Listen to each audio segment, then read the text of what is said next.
नमस्ते दोस्तों। आज हम बात करेंगे पराया घर सत्य घटना पे।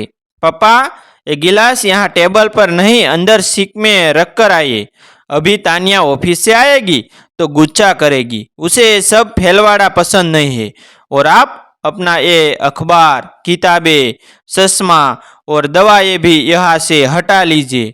ड्राइंग रूम साफ सुथरा होना चाहिए। मैं तानिया से के लिए कॉफी सड़ा देता हूँ, विपुल ने हरीश बाबू से कहा और अपने काम में लग गया। हरीश बाबू का अभी हार्ट का ऑपरेशन हुआ था। बेटे के बुलावे पर उसी के शहर में आ गए थे ताकि अच्छे अस्पताल में इलाज हो सके। इलाज चल ही रहा था। अभी डॉक्टर ने कुछ दवाइयाँ दी थी जो समय पर लेनी थी। उनकी पत्नी सुरेखा जी तभी कमरे में आई और सारा कमरा साफ करने लगी। कहीं कुछ रह गया तो बहू कल ही तरह फिर से गुस्सा करेगी। गिलास खुद ही उठाकर अंदर रख आई। विपुल, तेरे बाबूजी और मेरे लिए भी चाय चढ़ा दे, मौसम बड़ा ठंडा हो रहा है, उन्होंने कॉफी बना रहे बेटे को कहा। कॉफी बना रहे बेटे को कहा, अरे मम्मी, अभी तो आप दोनों ने चाय पी है और फिर से चाय चाहिए? थोड़ा नियंत्रण में रहना सीखिए, थोड़ा नियंत्रण में रहना सीखिए। बार बार क्या चाय पीना और खाना। बेटे विपुल के मुंह से ये सब सुनकर सुरेखा जी भावुक रह गई। वो तो बेटे के घर को अपना घर समझकर रहने आई थी, और पर यहाँ आकर उन्हें लगा कि यह उनका घर नहीं है। वो तो यहाँ बस मेहमान है, जिन्हें 2 वक्त की रोटी और चाय भी नापतोल कर दी जाती थी।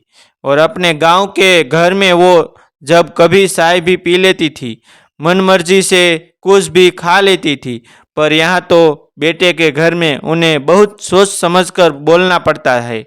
मजबूरी में यहाँ आई थी वो। और हरीश बाबू अच्छे भले गांव में रह रहे थे। अचानक से हरीश बाबू की तबीयत बिगड़ने लगी और उन्हें सांस लेने में दिक्कत होने लगी। गांव के डॉक्टर को दिखाया पर वो दवाई ज़्यादा काम न कर सकी। विपुल को बताया तो उसने गांव से शहर आने को कहा, क्योंकि गांव में इलाज की सुविधाएं नहीं थी। गांव में इलाज की सुविधाएं नहीं थी। सुरेखा जी जैसे तैसे हरीश जी को शहर ले आई। वहाँ डॉक्टर को दिखाया तो काफ़ी महंगा इलाज बताया।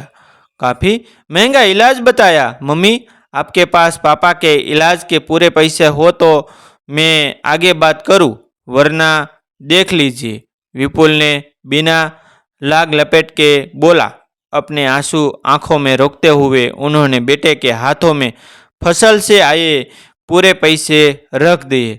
तब जाकर विपुल ने उन्हें डॉक्टर को दिखाया और इलाज शुरू करवा दिया। सुरेखा, यहाँ से चलो, मैं यहाँ नहीं रहना चाहता हूँ। मैं અહીં नहीं रहना चाहता हूँ। मेरा यहाँ मन नहीं लगता। मेरा અહીં मन नहीं लगता। मुझे यहाँ क्यों ले आई? इसे घर में मेरा दम घुटता है। ये बेटे का घर है, हमारा नहीं, हरीश बाबू बोले जा रहे थे। आप चुपचाप लेटे रहिए। अब ये डॉक्टर की दवाएं मुझ काम पढ़ी लिखी को तो समझ नहीं आती है, इसलिए मुझे यहाँ आना पड़ा। अब जैसे भी बेटे वो रखे रह लो, इलाज होते ही यहाँ से चले जाएंगे। वो दिलासा दिलाते हुए बोली। तानिया अपने ऑफिस से आ चुकी थी। तानिया बेहद ही नक्सड़ी और गर्म मिजाज लड़की है, जिसे ना अपने सास ससुर की परवाह है और ना ही घर की परवाह है। और इसके आते ही विपुल ने उसे कॉफ़ी दी और अपने ऑफिस के काम में लग गया। सुरेखा जी डायबिटीज़ की मरीज थी। उन्हें हर थोड़ी देर में भूख लगती थी। शाम हो चली थी और अभी तक रोटी बनने वाली नहीं आई थी। उन्हें भूख लग रही थी। बहू की रसोई में सिर्फ रोटी बनाने वाली ही जा सकती थी। सुरेखा जी को वहाँ कुछ भी करने की इजाज़त नहीं थी। सुरेखा, मुझे पता है तुझे भूख लग रही है और आज रोटी बनाने वाली नहीं आई। चल अपने घर ही चलते हैं। बेटे के घर में तो हमारी भूख, प्यास और हमारी कोई कदर ही नहीं है। तभी विपुल कमरे में आता है। तानिया और मुझे एक पार्टी में जाना है, तो सुबह की रोटी बन रखी है, वो खा लेना। मैंने अचार निकाल कर रख दिया है, लेकिन तेरे बाबूजी तो हार्ट पेशेंट है, उनके लिए तो दलिया बनाना होगा। सुरेखा जी की बात को अनसुनी करते हुए विपुल और तानिया पार्टी के लिए चले गए। सुरेखा जी ने कैसरोल में देखा तो दो पतली पापड़ सी रोटी पड़ी थी। उन्हें तो इस तरह ठंडी रोटी खाने की आदत नहीं थी। आखिर अपने गांव में हमेशा गर्म और मोटी रोटी खाई है। उन्होंने हिम्मत की और हरीश जी के लिए दलिया सड़ा दिया। उन्हें दलिया खिलाकर दवाई दे दी, फिर खुद ने वो रोटी खा ली। सामान ऊपर से उतार दो तो दिया, पर उनसे दोबारा रखा नहीं गया। रात को दोनों देर से आए और सो गए। सुबह तेज आवाज़ से उनकी नींद खुली।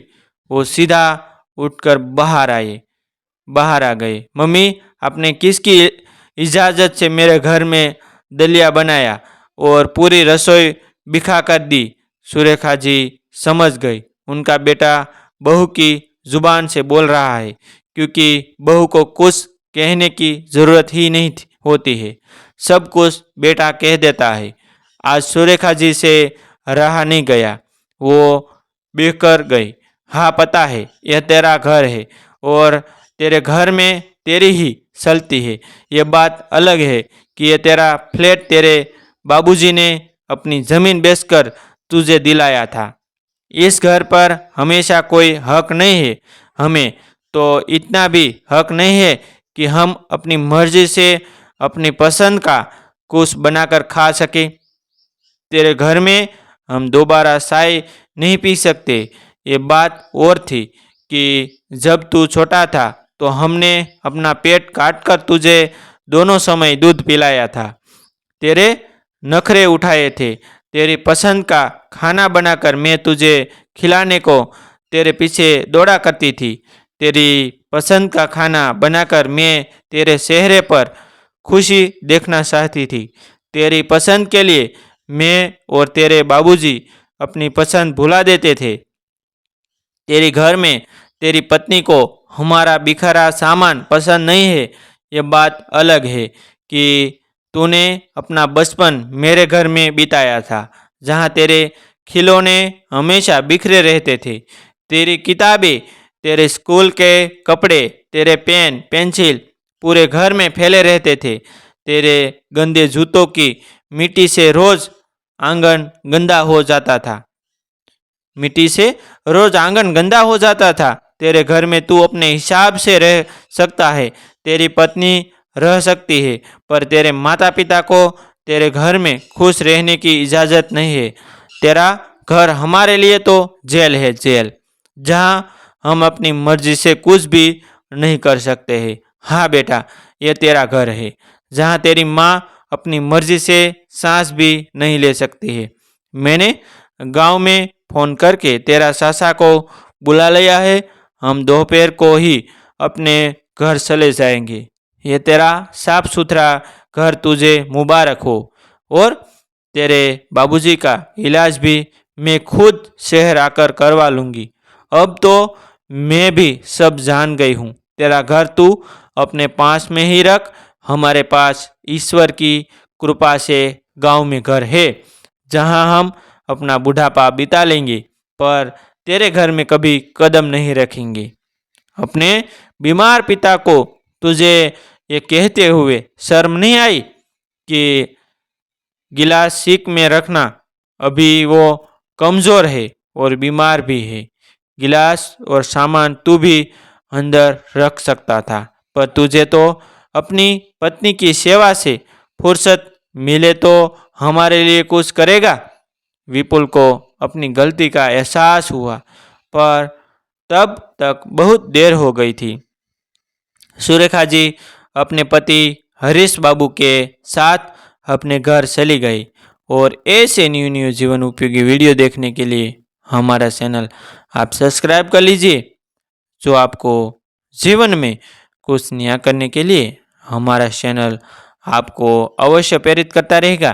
थैंक यू दोस्तों, हम भी मिलते हैं एक न्यू वीडियो के साथ, एक न्यू स्टोरी के साथ। तब तक बने रहिए हमारी चैनल के साथ, क्योंकि हमारे चैनल में अवनव हम वीडियो डालते हैं। Thank you.